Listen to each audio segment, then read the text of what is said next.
Hi, I'm Nick Silversides from The Average Gamer. Here we are in the Sony Computer Entertainment Room, surrounded by loads of PS4 and all the Vita and the PS3 games that were announced at the press conference yesterday. I'm here with Ben Gouldstone, who's the lead designer. Senior games designer on Driveclub, which is coming to the PS4, and also the Driveclub PS Plus edition as well. So, hi Ben, thanks for talking to us.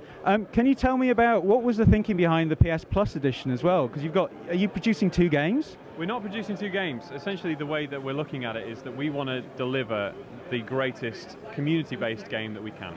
So, being tied in with having the PS Plus edition allows us to deliver that content bang on, day in, day with Driveclub. It's not going to be trimmed down in terms of features. The only thing that's going to be reined in is the amount of content delivered in the PS Plus edition, but in terms of the feature set for the game, it's the full game. It's Driveclub, you get it with PS Plus. So that's the really big thing for PS Plus owners then. If you get PS Plus, you get Driveclub as well. But if you don't, then you have to buy it separately. Yeah, you do, but the thing is, it allows us to show off the fact that Driveclub is really a community-based game. You know, creating a club with your friends, working towards common goals. You can involve people from different skill sets, different abilities within your club. You know, if you're the guy that sets the fastest times on the leaderboards, you're going to be valuable to your club. If you're the guy that just loves fooling around in your car, driving fast, drifting, you contribute to the club. Everybody wins together, everybody loses together. It's definitely a community-based game, and that's what we're focusing on with Driveclub. So have you had many track days as Evolution? Have you gone out and played a lot of driven a lot of the cars? Well, the handling guys are incredible. I mean, there is such a depth of knowledge there that you can see every single nuance in every single car throughout the game. You get to, you drive something like the Pagani Huayra we've got here today, and it's tight, it's pinned down to track, the aerodynamics are incredible. And you got something like the Hennessy Venom GT, which is an engine, some wheels, and you just strap yourself in and hold on. The nuances of every car are just picked up by those handling guys, and their depth of experience is incredible.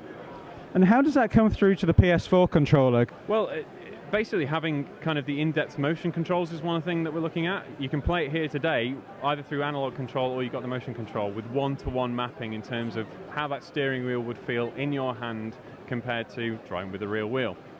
We've also got the analog controls, which is kind of the expected controlling method, but it's all about that first-person racing experience. It's the thrill of the race. You get in the cockpit in one of these cars, and the sense of speed, the sense of the G-forces when you go over bumps, every time you go into a corner, it's just, you wince because you're traveling at 250 miles an hour, you don't know what's going to happen. It's an incredible sensation for the player, both on the pad, playing with motion controls, and just being sat in the cockpit. It's incredible.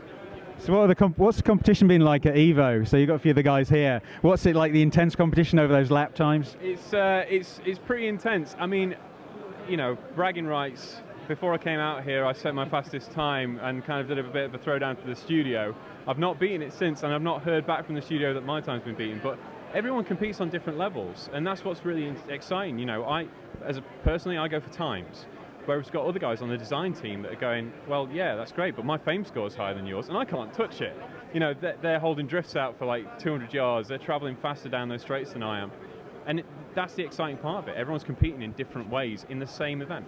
So how does the fame, you mentioned the fame score, how does that actually work? So the way that fame works is it's essentially our progression model for the game. It's how you move throughout the game, it's how you access new content. So as I'm driving around, if I set a fast lap time, or if I do a clean sector, if I'm doing a crazy drift, or I'm traveling at some insane speed, I'm gathering fame, I'm gathering popularity. Now that works for me personally, but if I'm in a club, I then share that with my club. We progress together. So if you set a fast time and get a bunch of fame, I benefit from it. If I do a crazy drift, you benefit from it. And that ties into accelerating the way that you earn together. So the more events you do, whether or not it's online, offline, asynchronous, it's a challenge, if it's a live event, everything contributes to you and your club, no matter what you're doing. And it's really exciting for us. And any integration with PlayStation Vita? Yes, we're doing second screen. So you can play Driveclub on your Vita as second screener.